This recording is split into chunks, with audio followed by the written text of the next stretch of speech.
Μπερδεύεις τους χρόνους. Δεν μπορείς να ξεχωρίσεις ποιοι είναι simple, ποιοι είναι continuous, ποιοι είναι perfect. Πότε βάζουμε κατάληξη, πότε βάζουμε have, do, does. Στο κεφάλι σου είναι όλα μαζί. Πάμε να τα ξεμπλέξουμε. Οτιδήποτε έχει γίνει στο παρελθόν είναι past. Οτιδήποτε γίνεται στο παρόν, τη στιγμή που μιλάμε ή σαν συνήθεια, είναι present, παρόν. Και οτιδήποτε θα γίνει στο μέλλον είναι future. Past simple. Past continuous. Past perfect simple. Past perfect continuous. Present simple. Present continuous. Present perfect simple. Present perfect continuous. Future simple. Future continuous. Future perfect simple. Future perfect continuous.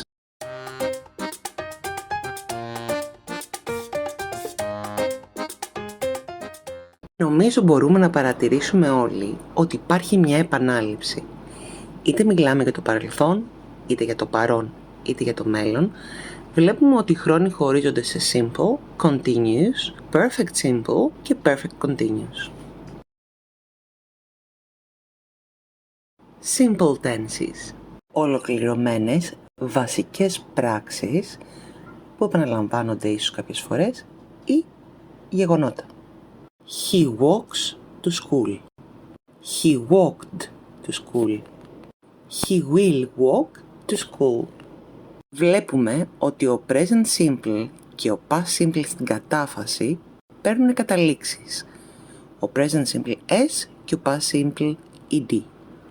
Ενώ στην άρνηση και στην ερώτηση χρησιμοποιούν και οι δύο βοηθητικό ρήμα, το do. Είτε σαν don't, doesn't, do, does, είτε σαν did και didn't στον αόριστο. Όμως ο future simple λειτουργεί λίγο διαφορετικά, γιατί σχηματίζεται με το βοηθητικό ρήμα το modal ουσιαστικά will και στην κατάφαση και στην ερώτηση και στην άρνηση. Παρατηρούμε ότι οι απλοί χρόνοι στις ερωτήσεις και τις αρνήσεις δεν έχουν κατάληξη S ή D, τουλάχιστον ο present simple και ο simple past. Αντί γι' αυτό χρησιμοποιούν βοηθητικό ρήμα, το do. Do, does και don't, doesn't για το present simple, did, didn't για το past simple. Παρατηρούμε όμως ότι ο future simple δεν έχει κατάληξη ούτε σε κατάφαση, ούτε σε ερώτηση, ούτε σε άρνηση. Αντιθέτως, χρησιμοποιεί το βοηθητικό will και στην κατάφαση και στην άρνηση και στην ερώτηση. Πού καταλήγουμε λοιπόν? Αν το ρήμα μας στην κατάφαση έχει μόνο κατάληξη S ή SI ή S ή D ή D ή καμία κατάληξη, όπως το ρήμα μας στο future simple, και στην ερώτηση και στην άρνηση χρησιμοποιεί βοηθητικό ή το do, did ή το will και η βασική μορφή του ρήματος είναι χωρίς κατάληξη, τότε ο χρόνος είναι απλός. Άρα ξαναλέω, στην κατάφαση πρέπει να έχει κατάληξη απλή, S ή D ή καθόλου κατάληξη, και σε ερώτηση και άρνηση πρέπει να έχει βοηθητικό ή το do σε κάποια μορφή ή το will και το ρήμα μας να μην έχει καμία κατάληξη. Continuous tenses. Μιλάμε για μια πράξη που είναι σε εξέλιξη και η οποία συμβαίνει σε μια συγκεκριμένη στιγμή ή μια συγκεκριμένη περίοδο. He is walking to school. He was walking to school. He will be walking to school. Όλοι οι continuous χρόνοι χρησιμοποιούν κάποια μορφή του ρήματος του be και στην κατάφαση και στην ερώτηση και στην άρνηση.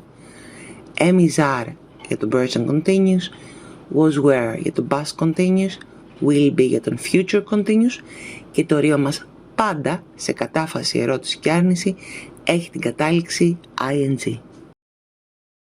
Perfect simple tenses. Μία πράξη η οποία τελείωσε ή ολοκληρώθηκε πριν από ένα συγκεκριμένο χρονικό σημείο.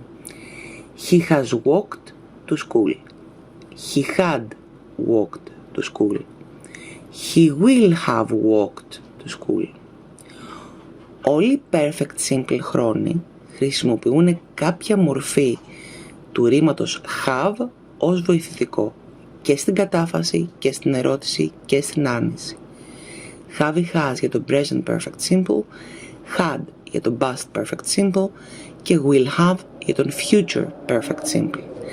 Και το ρήμα μας είναι πάντα ή με ed αν είναι ομαλό ή στην τρίτη στήλη των ανομάλων αν είναι ανώμαλο. Ξανά, ed η τρίτη στήλη και στην κατάφραση και στην ερώτηση και στην άρνηση. Perfect continuous tenses. Εστιάζουμε στο πόσο καιρό έχει που κρατάει μία πράξη. He has been walking to school.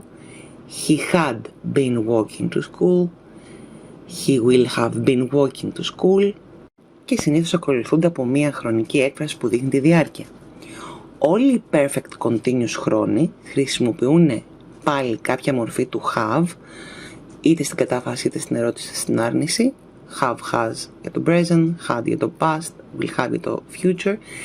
Πάντα να συνοδεύεται από το been, δηλαδή have been, had been, will have been.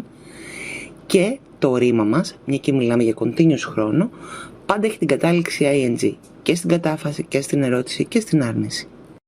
Τι παρατηρούμε λοιπόν με τους perfect continuous χρόνους? Επειδή είναι perfect, έχουν σαν βοηθητικό το have σε κάποια μορφή και επειδή είναι continuous, έχουν πάντα ing στο ρήμα. Η διαφορά είναι ότι προσθέτουμε και ένα been μετά το have.